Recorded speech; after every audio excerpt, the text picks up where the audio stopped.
Hi, everyone.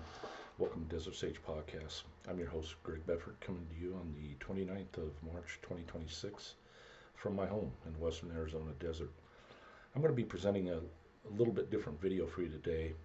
This was an interview that I conducted with a fellow patriot and friend, George Hill, who lives in Kingman, Arizona. We conducted the interview at the library using my portable podcast setup that I've finally got put together. The first half of the interview is about an hour long. We focus on problems, current problems, geopolitical, religious, economic problems, Zionism, we touch heavy on that, Jewish supremacism, and control of our current government, religious leaders, etc. Second half of the video, we talk more about the same, but we also get into solutions. So I hope to be bringing you more of these type of interviews in the future, add some variety to Desert Sage podcast content. But for now, enjoy the first half of the video. Welcome to Desert Sage Podcast. I'm your host, Greg Bedford, coming to you on the 4th of March, 2026 from the Kingman, Arizona Public Library. I'd like to welcome our guest today, George Hill from Kingman. George, go ahead and introduce yourself, if you would, and tell us a little bit about why we're here today. Yes, my name is George Hill, and I've been living here in Kingman area, Mojave County, about 5 years.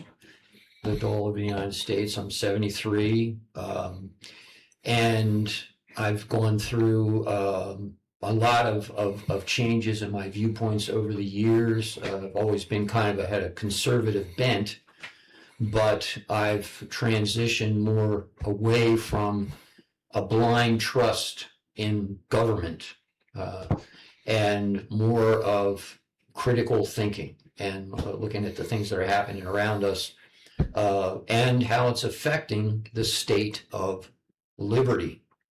And by liberty, I simply mean the individual variety, the most precious type, not the collective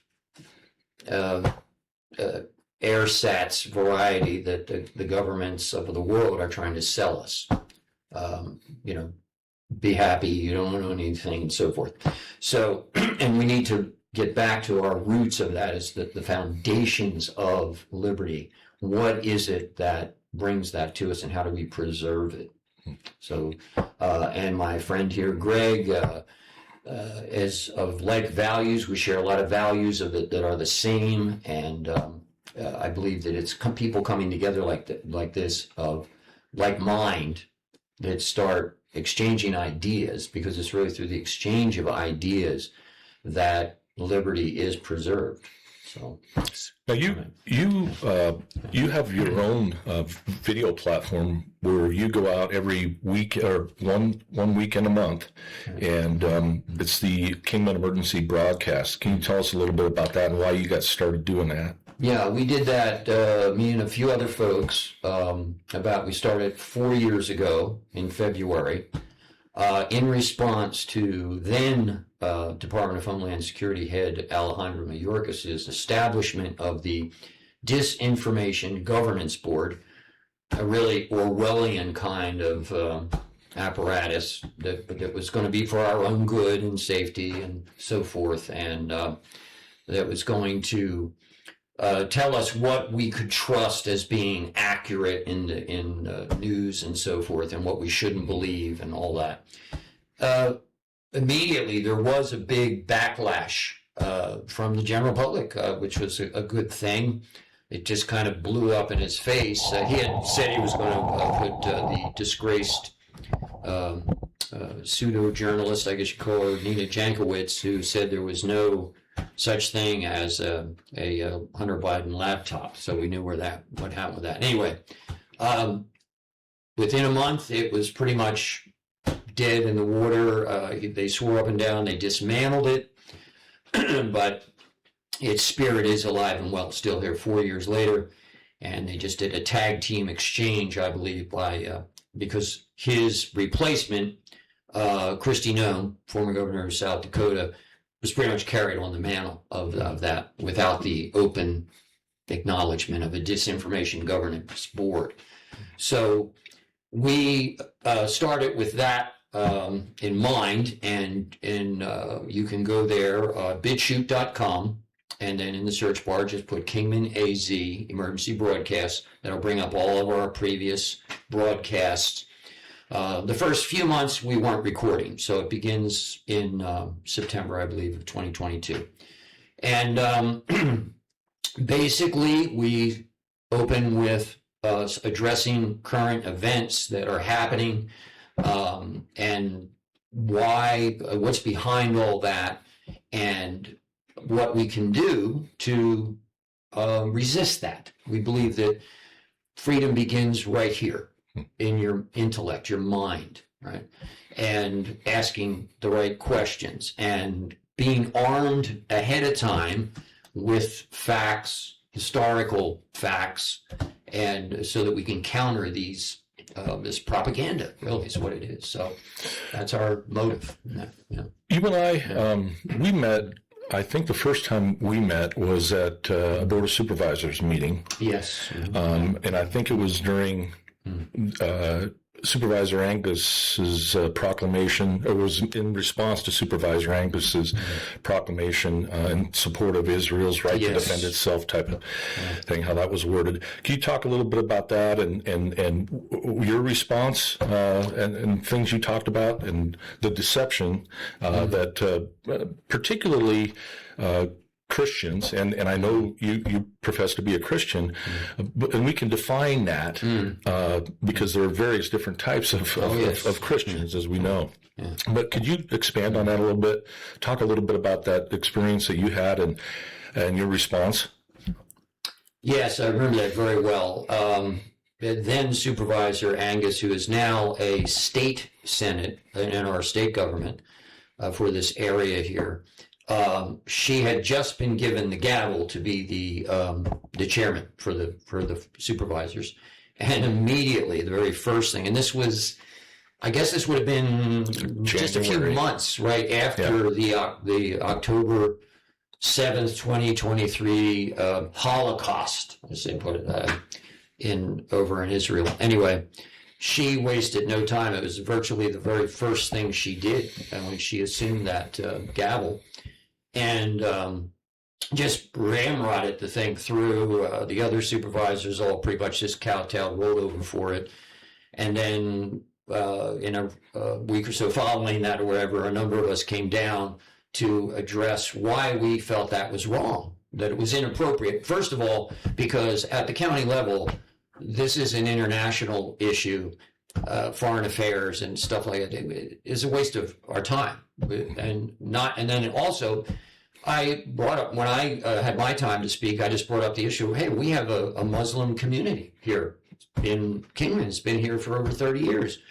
Did anyone consider what they might think about that?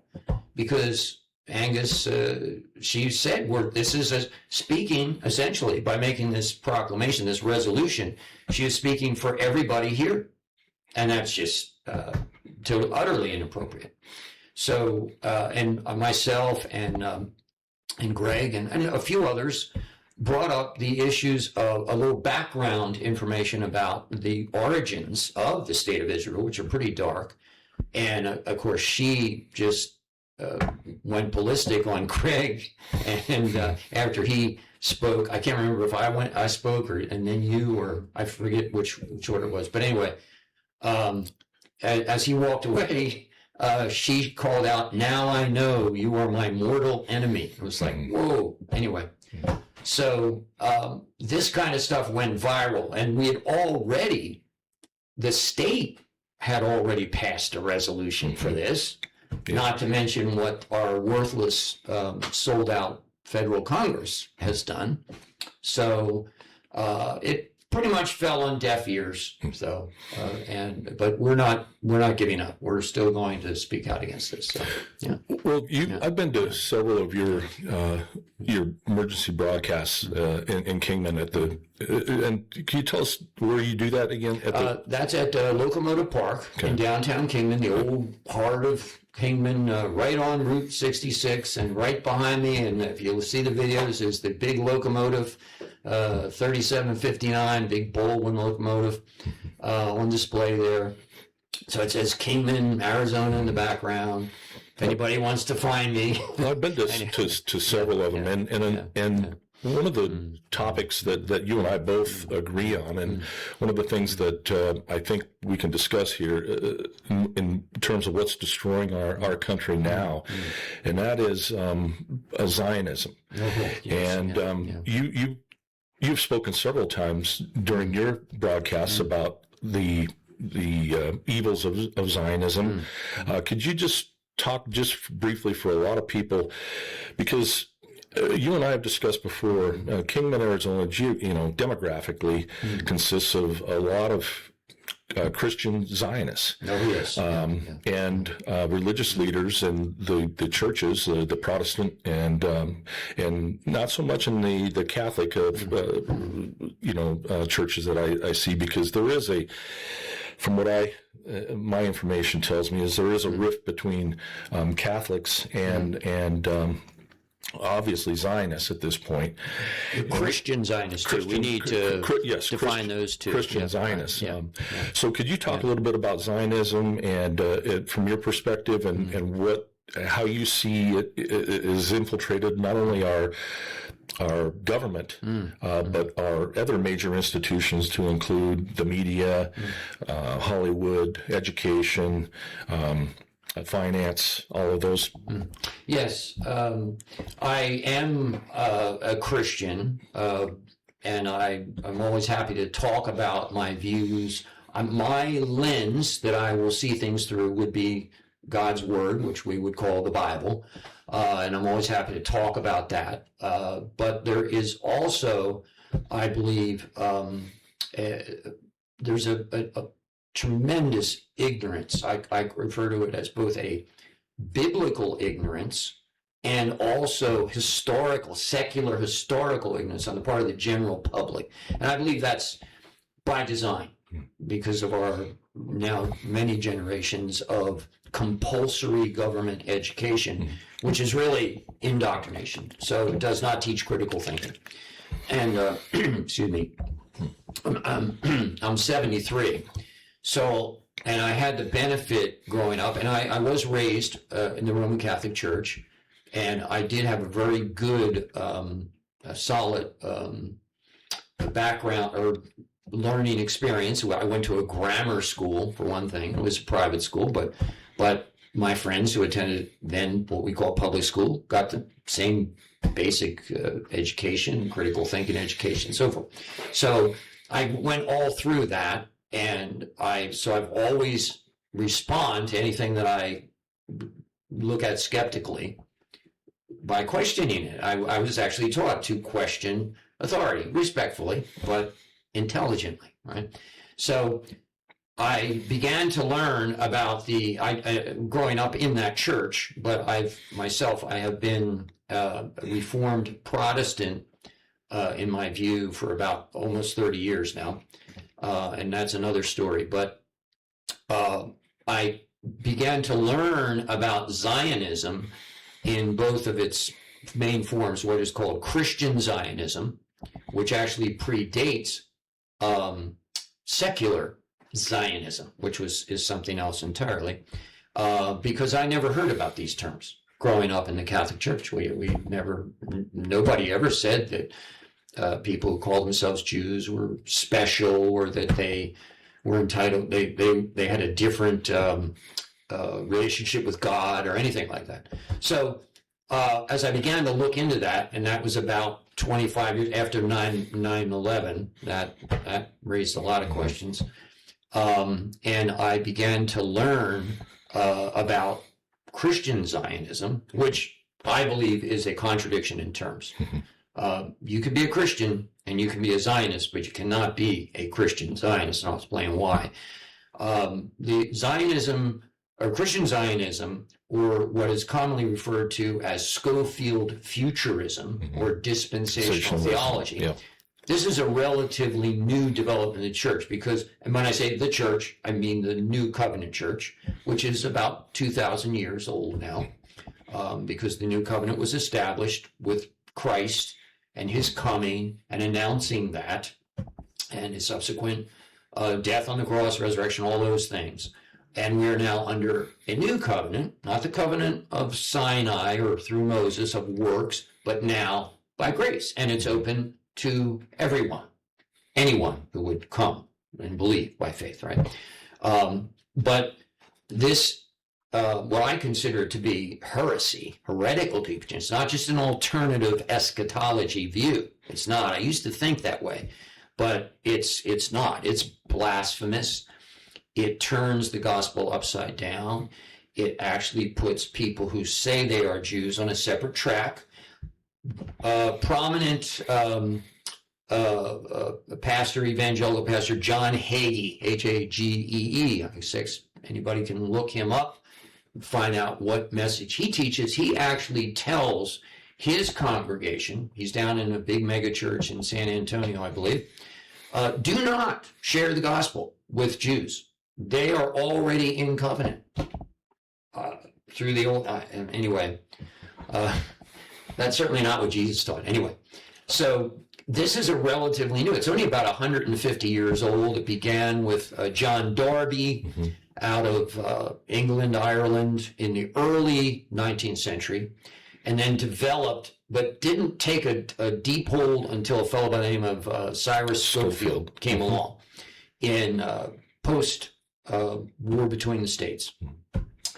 And I can recommend, if I may, an excellent book on this called the Scofield and his book, The Amazing Mr. Scofield and his book. Author is Joseph Canfield. You can look him up and get this readily available.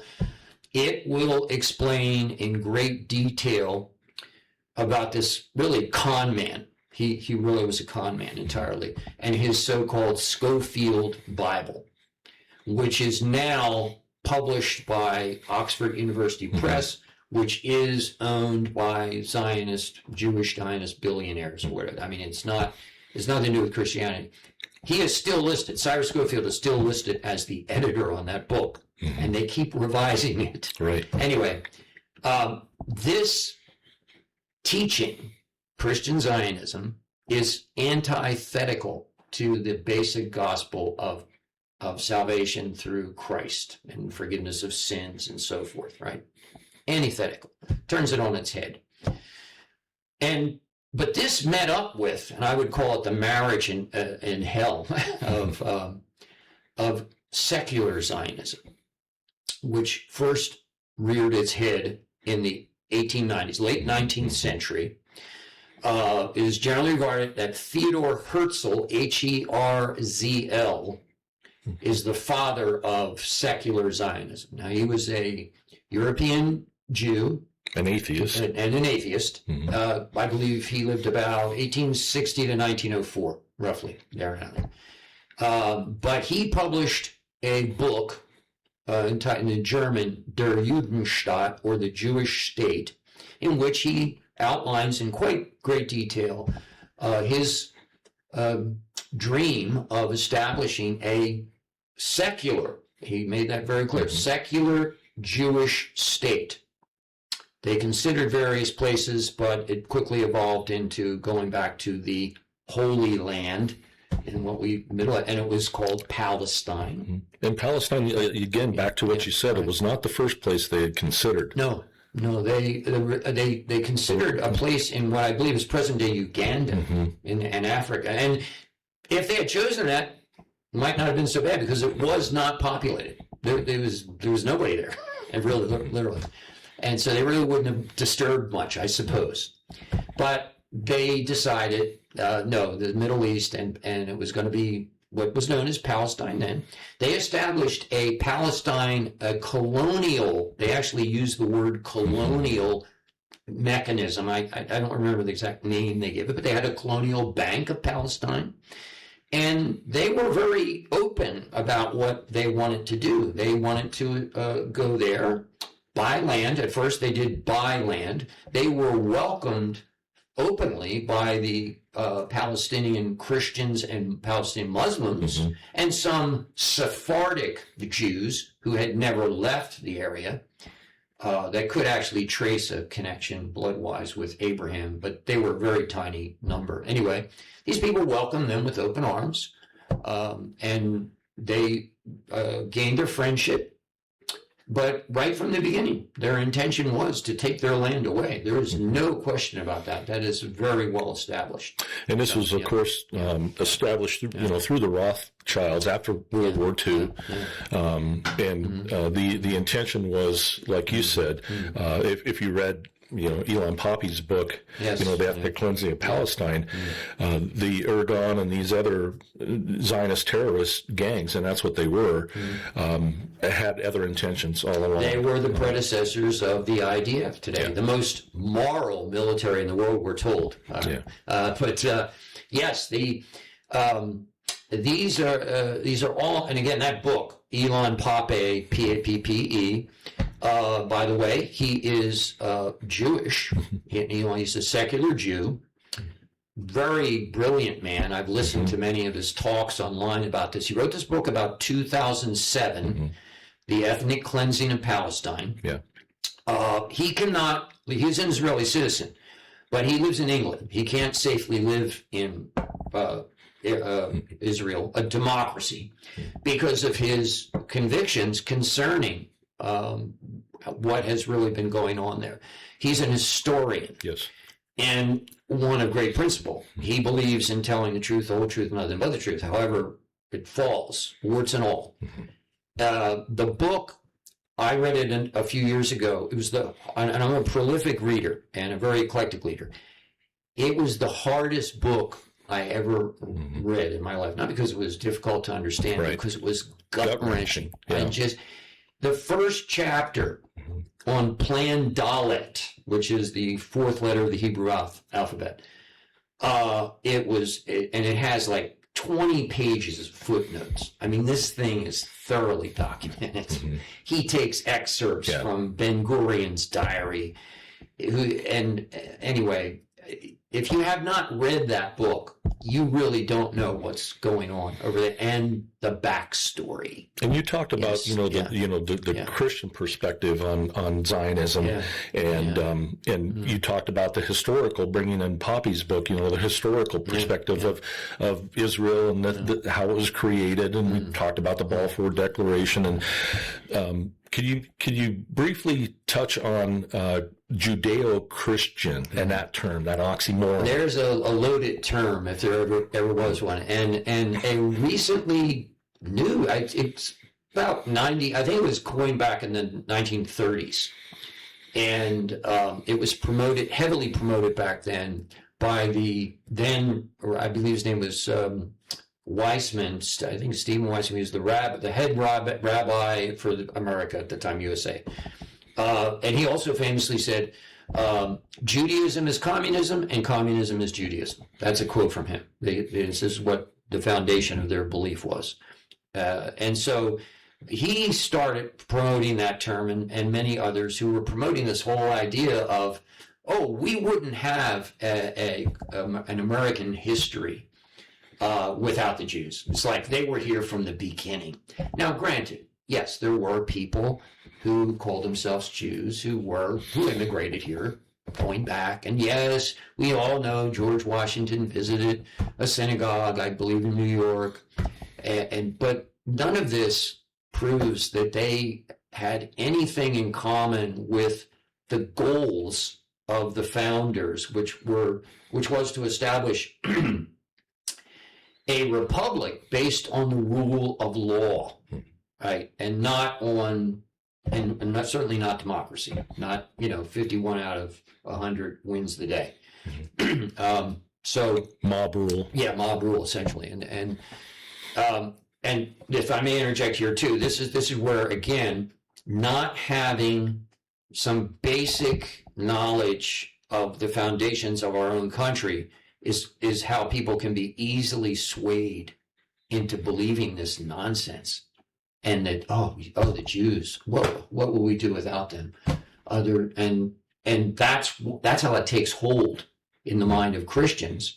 And that's why you have so many maniacal, like guys like Pete Hegseth and Mike Huckabee and so forth, that just, Mike Huckabee actually has stated clearly, if it weren't for the Jews, he wouldn't have any faith. And I can only imagine what Jesus would say, because in Hebrews 13 or 12 or thereabouts, it says, Jesus Christ, the author and finisher of our faith. Okay. Not anybody else. Why do you think that term has been conflated? And conflation is why we're talking about that. The term biblical Israel from the nation state of Israel, the modern nations to secular nation state of Israel, Israelites from Israelis, totally from Jews. Yes. So we're talking about categories here that a lot they conflate a lot of times, which causes people confusion, particularly, like you said, in the Christian community, with this Zionist and many of these Christian Zionist pastors and evangelical preachers and mega churches contribute to. They're leading their flock. The blind leading the blind. Absolutely. Yeah. So incidentally too, we do not, my wife and I and my daughter, our daughter, we don't have a church, a brick and mortar church to attend here. We're not welcome because of our convictions, because when I've gone to these different churches, I feel compelled to share my views quietly. I don't make a big scene or anything. And at first, they'll smile and say, oh, well, we'll agree to disagree and all that. But when you start being like Columbo and you just keep pushing for that, I got one more question. They make it very clear, you're not welcome here anymore. So, and that's fine with us. I mean, Jesus was not welcome in the synagogues. Right. Okay. His greatest enemies were not Gentiles, but his own people. So, and that's very instructive to remember. So, how is it that we come to believe or to conflate things that are actually opposite to each other, but conflate them as being the same? Ignorance, right, of basic things. And it's by design. This is what I began to discover. And then the light went on in my head, and it's like this, I would say 90% of what passes for the evangelical Christian church in America, probably around the world as well, is apostate. They are preaching a false gospel. So it's pretty serious. Let's go back to the conflation between the terms, Israeli, Israelite, and Jew, because those are ones that I think a lot of people. Very confused. I read. I don't know if you've read Shlomo Sand's book on the invention of the Jewish people. No, I've not heard. That's one that I would recommend to people, because I think when we talk about Zionism and Jews, you referenced the Bible before, and I think in the New Testament, Christ talked about. Be wary of those who say they are Jews and are not, but are the synagogue of Satan.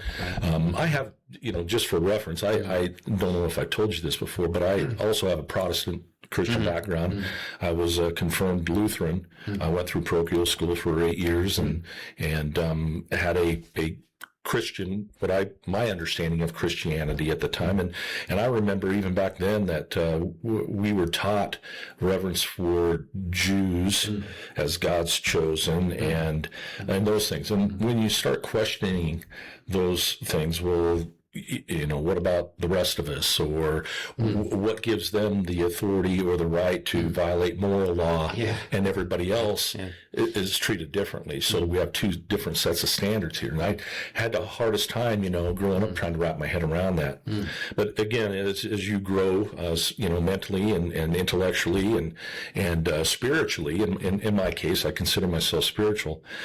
These things began to cause a lot of consternation inside and a lot of stirring, and it drove me to get the answers that I have up to this point in my life. But can you talk a little bit about the conflation of those words and terms? To put it bluntly, Israelites, as spoken of in the Old Testament, they're extinct. Right? They don't exist, and people might be shocked, but in order to be an Israelite, you had to prove genealogical connection to Abraham through Isaac and Jacob, and then belonged to one of the tribes, one of his 12 sons, right? You had to be able to prove that. And the Jews, or the Hebrews, I should say, kept which is another term. Yeah, they kept meticulous records, okay, which no longer exist, by the way. In fact, interestingly, the only genealogical record of a Hebrew that still exists is that of Jesus Christ, as mentioned in Matthew and also in Luke.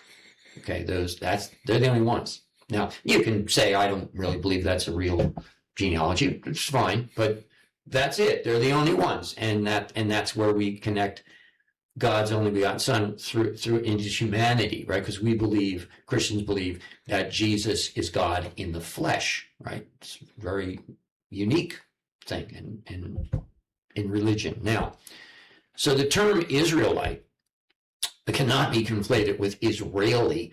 Israeli is simply a citizenship. There are Palestinians who are detested by Israeli Jews, but they have Israeli citizenship. In fact, there's a family member of mine back east that is such a person. And they do not enjoy the same rights as Israelis who are Jewish. Okay. And you could be a person from Brooklyn who grew up Jewish, okay, not a Hebrew, okay. And you can claim, because the Israelis passed a law, I love how they apply these laws like all over the world, the right of return. They cast out Palestinians whose families have lived there for centuries. They're animals. But you can be somebody from Brooklyn who grew up in such and such a synagogue, and you can get instant Israeli citizenship. And you go to the front of the bus in Israel over that Palestinian Israeli who has Palestinian citizenship, but he has to ask permission to leave or even to come back in to Israel. Oh, and if you're a Palestinian in Gaza or the West Bank, you got nothing. You don't have a passport. You got nothing. You're just walking dead as far as they're concerned. So all of this talk about them being a democracy is a joke, and democracy is a horrible thing anyway. And I guess in a way it is, because they rule. They're the majority. They get to say what goes, right? So those two terms they're just antithetical, and they don't even exist in time together. And the other thing is that you have to understand, and again, I would highly recommend books that deal with this in detail. I'll think of one later. That'll come back to me. But the difference between the religion of Abraham as recorded in the Old Testament scriptures and modern day rabbinic, Talmudic Judaism. Totally different. Okay. Modern day Jews, or people who call themselves Jews, are governed, their book, Bibi loves to say, we are the people of the book. People of the book. He's an atheist. Bibi needs to tell us what book he's talking about. Now, he wants you to just assume he's talking about the Torah, the Bible that we share in common with Christians. No, he's talking about the Talmud. Okay. And the Talmud, and here's an outstanding book, very readable. It's scholarly, but very readable on this subject by an author by the name of Michael Hoffman. And it's called Judaism's Strange Gods. It's actually a abridged version of a more scholarly book of over 1,000 pages that he wrote for real, like biblical scholars who want to do a deep dive. But it's for the layman, so to speak. He's a man fluent. He lives up in Idaho. He's a man fluent in Hebrew and Greek. Of course, he's been called an anti-Semite, a racist, and all this sort of thing. But he explains the Talmud in great detail, and he translates it. Now, they'll say, oh, he's twisting the words or whatever. But the Talmud excuses for Jews all sorts of things that the rest of us are bound to obey. And it's okay for a Jew to lie or cheat or steal from the goyim, the cattle, the Gentiles. It's all right in their book.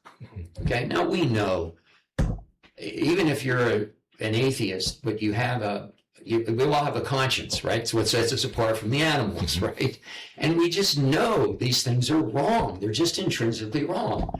And if we want to enjoy any level of liberty here, we have to respect other people's rights. Without that, you've got nothing. They deny all of this because in their disturbed minds, they really do believe they are superior to the rest of us.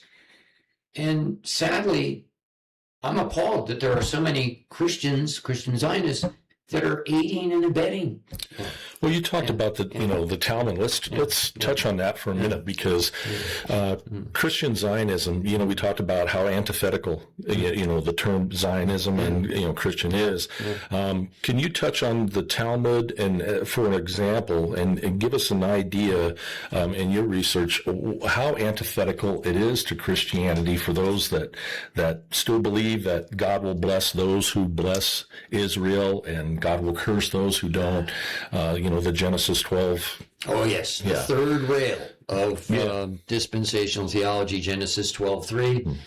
It's almost like a parrot, God bless Israel, so God bless us. Wow. Genesis 12:3. Anyway, I know I'm being a little mean here, I suppose, but anyway.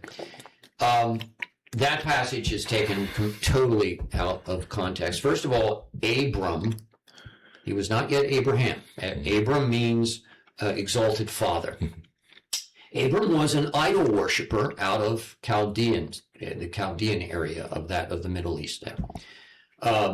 And the Bible says he was called by God, to come out of that and go to a place where God would direct him, right? So it's a long story and everything, but this is all recorded in Genesis. And in Genesis 12, he is told, he is visited by God, that because he didn't have an heir. He had no heir. He was getting old. And he was afraid he might have to give all that he owned. He was a very wealthy man, to a servant, to the highest ranking servant in his house. But no, he was told, no, you're not. I'm going to provide you an heir in the flesh, right? And that would be Isaac and then Jacob and so on. This would come much later. Okay, but Abram, before he became Abraham, which means father of nations, okay, not just one nation, many, right? He is referred to as Abram the Hebrew in Genesis 14, verse 13. Genesis the Hebrew. And that's what's a Hebrew versus a Israelite or Israeli? Well, no connection with Israeli at all. And Israelites, they are the covenant people that came many centuries later under a different covenant. See, this is what happens. Dispensational theologians and Scofield futurists conflate the Abrahamic covenant, which was unconditional and made with one man, the promise that if he would believe in the promise of a deliverer, that he would be blessed, okay? And that anyone who did not interfere with him or give him personally trouble, okay, they would indeed be blessed, but not blessed in wealth and so forth necessarily, but they would become part of his family. And they conflate that covenant with one that came many centuries later between God and through Moses, a type of Christ, if you will, in the Old Covenant, when they were relieved from bondage in Egypt. That was a very conditional covenant, very, made at Sinai. The people were terrified. And you can read, and this is in Genesis as well, too, and in Exodus. They were told, here's the deal. You obey my law, you keep my law, you get to keep the land. You break my law, and I'm going to throw you out of that land. It was conditional. Yes, absolutely. And we know that God was very patient with them. He didn't just, first time they broke the law, they're out. Oh, no. He would send prophets. He would get them, they'd repent for a while. They would go into bondage from time to time, and then they'd come out of it and so forth. But they reached a point where he divorced them entirely, as he makes very clear in Hosea. So that covenant has been fulfilled. These people that say God still owes the Jewish people land. No, he restored them after he restored them. Their last king is recorded, and this is a matter of secular history as well. Okay, not just in the Bible. Their last king, Zedekiah, who was the Judah of the tribe of Judah. They were conquered by the Babylonians in about the year 586 BC. Okay, the second temple, or excuse me, the first temple, was utterly destroyed by the Babylonians and the city of Jerusalem, although it wasn't completely razed to the ground. They went into captivity for 70 years. All right. And they were eventually allowed to go back, but all they were allowed to have was they could rebuild the city.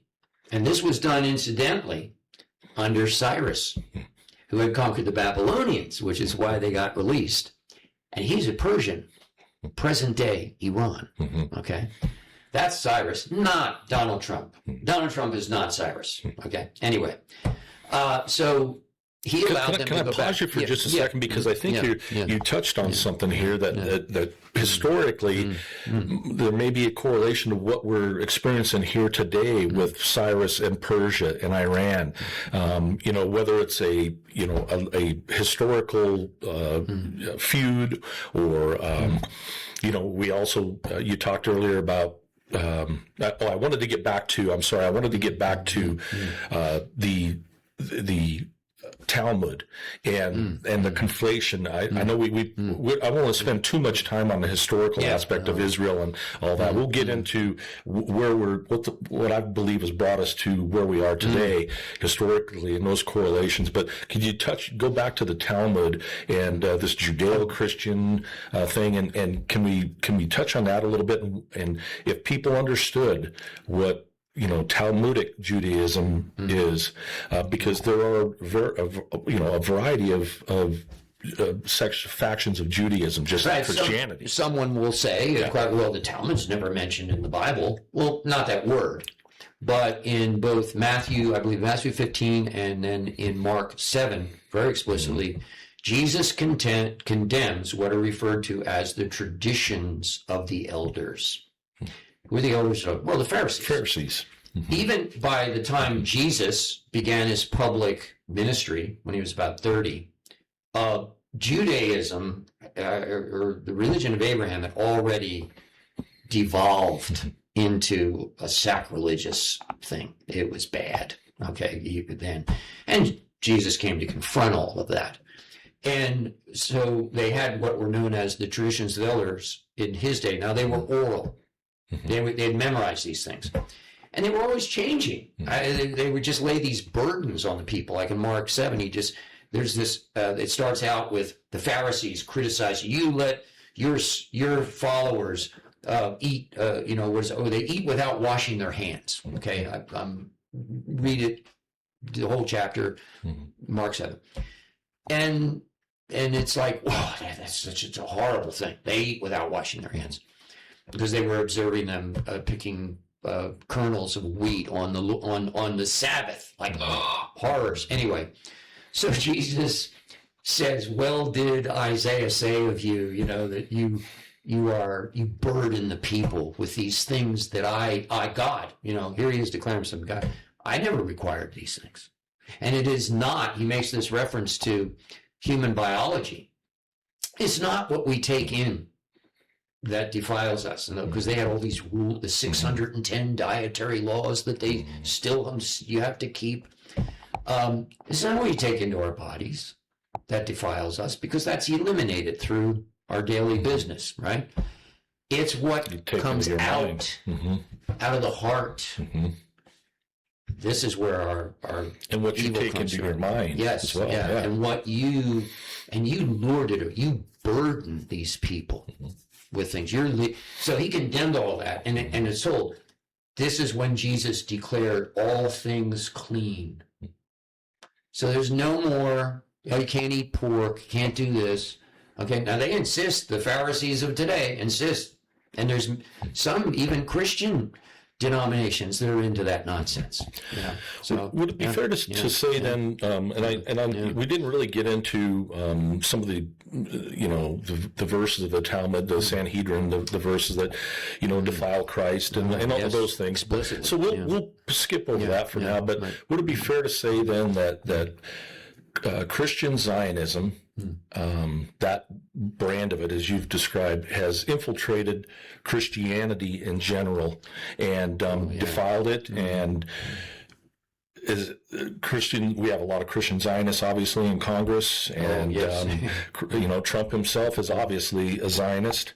Whether he's religiously converted to Judaism or not is I don't know, but the reality is that Zionism, as I understand it, and as I think is what you described here, is an ideology, a supremacist ideology. Yes, it is. And if you take a look at, let's kind of jump into current events here now within the last couple of years, Gaza, for example, and the Palestinians, and historically how they've been driven out, and we could talk about the Nakba and all that, but we won't for right now. Modern day, the modern day version of Zionism that has infiltrated our Congress, the president, the minds of Christians, and whatnot. Would it be fair to say that the religious leaders, the Hagee, the ones that the evangelical leaders and stuff, could you talk a little bit about what do you think drives a lot of these evangelical, and besides money, and let's just put that out there, what is driving a lot of this? Well, of course, it's always throughout human history, people have always wanted to be on the side with the most other followers, right? It's like So there's some human nature. Yeah, right. Yeah. Hey, this is the way to go. This is where the money's at, the comfort, everything. And it's people like ourselves that say there's something wrong here. And, the person who dares to say the emperor's naked, right? And after this has been, indoctrinated into people's minds for so long, it's like if you even dare to question, for example, the Holocaust, just asking a question about it creates a schism in your mind. And it's like, get a rope, get a rope. That's just always, to borrow a phrase from one of my favorite Westerns, Open Range, that just sticks in my craw, right? And I've got to do something about that. So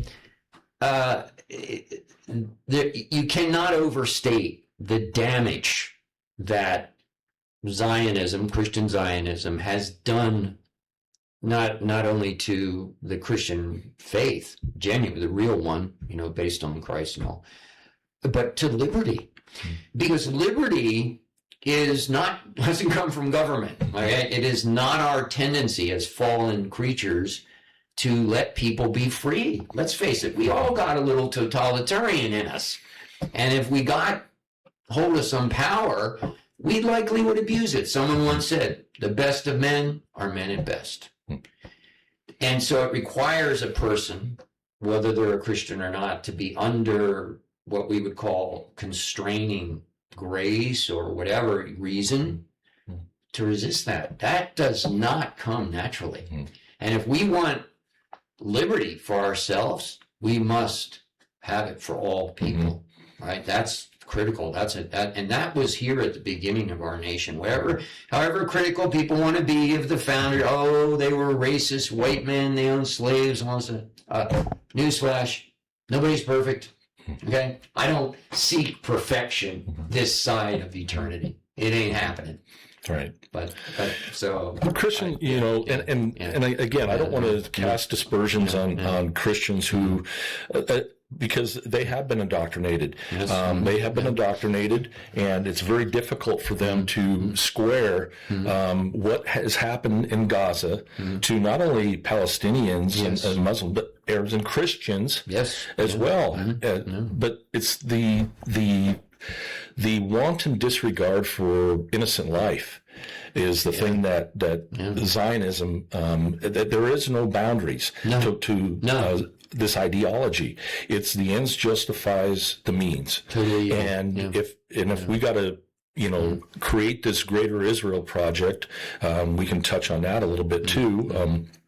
Because Zionism has been the driving force behind this Greater Israel project, and so this has nothing to do with land that, like you said, that biblically is the Jews are entitled to. It has nothing to do with Israel's right to defend itself. This is not a war by any stretch of the imagination.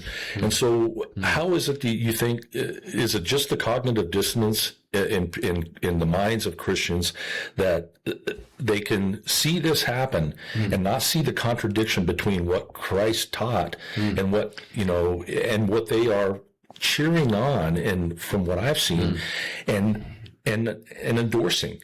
It is a spiritual blindness that I believe that only God can remove ultimately.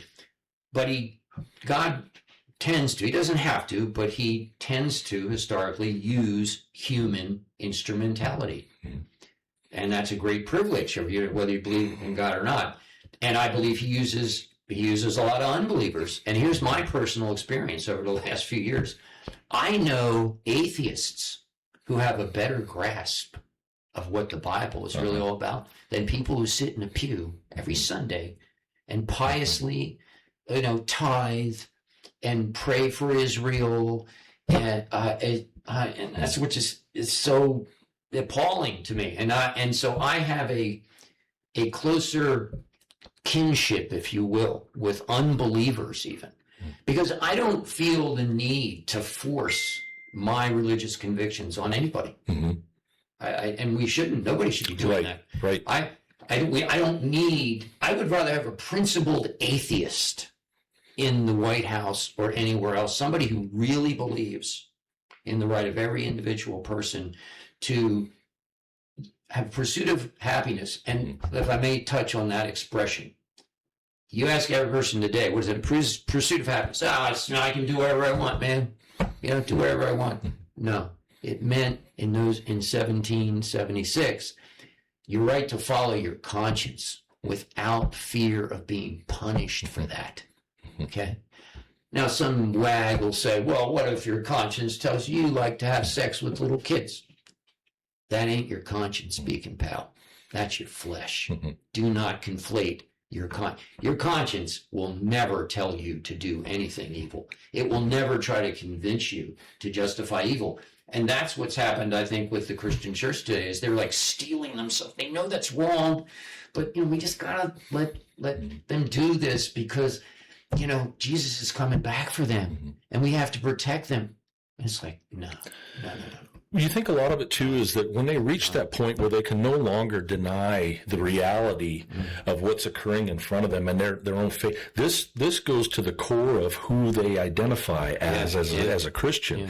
And so I understand the difficulty with breaking, because now you're challenging my core beliefs, and whether that be Jews or God's chosen people, and in the Old Testament dispensationalism and all of that, it really shakes the foundation. And none of us like to have our paradigm shaken.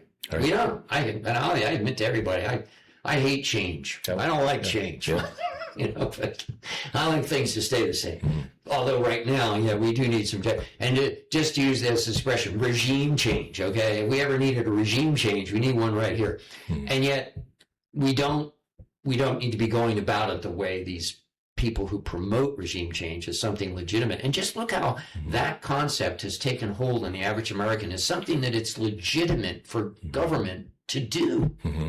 We don't like that president. Get rid of him. Do whatever is necessary. No. We don't get to do that. I don't care whether the guy's a dictator or not. Maduro. That right there is an egregious offense. The man it's like almost everybody's forgotten about him. He was kidnapped. Mm-hmm. He wasn't arrested. He was kidnapped. Well, let's shift to some of the modern, the current events. Obviously, we're in war. We struck Iran in an unprovoked, illegal, and immoral way, and yet you hear people like Rubio and these other Zionists trying to producing word salad to try to justify why they did this preemptive strike against Iran, or Persia. Now, interesting enough that, and I don't know if you picked up on this, but that strike was during or just after Purim, which is their religious holiday. Can you talk a little bit about Purim? Yeah, Purim is this is in the book of Esther, was where you can read about this. And this is a Jewish holiday. Yeah, it's Jewish. And it's not something that's part of the Mosaic law either. This is very significant. Because a lot of Christians went around telling people, well, Jesus celebrated Hanukkah and, he lit the candles. He was in Jerusalem for the Feast of Lights. He was there with a million other people. There's no evidence he ever participated in any of that stuff. Purim was I'm trying to remember his name, Artaxerxes was the Gentile overlord of the Jews who were in captivity, and he takes for himself one of these Jewish princesses to be his wife. That's Esther. That's a whole other story. Anyway, she had an uncle named Mordecai who knew that there was a plot by Haman, who was a Edomite, I believe. He was, and he had it out for the Jews, right? He wanted to destroy them. Excuse me. So Mordecai gets on the good side of the king by revealing this plot, and so long story short, they had passed a law. Haman's faction got the king to pass a law that would allow them to kill the Jews on a certain day. And they had this rule back then. It's like once the law was passed, can't repeal it, can't undo it. But he could pass another law allowing the Jews then to defend themselves, basically is what that was about. They take that to mean now today. They think this is all still alive and still applies to them. By the way, ironically, they have no biological connection with those Israelites. What's the connection to Amalek then, and the nation of Amalek during Purim? It was my understanding that they would say prayers and go through the rituals before they struck Amalek, which is historically their enemy. One of their enemies. Right, yeah. I for some reason, I thought I had read that there was a connection between Purim and the decision to launch the attack on Iran when they did.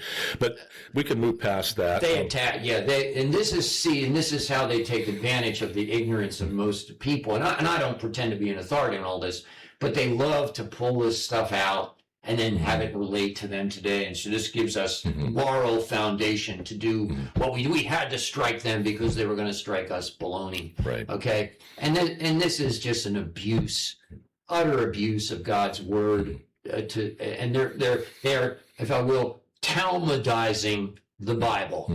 Okay. To justify wickedness and evil.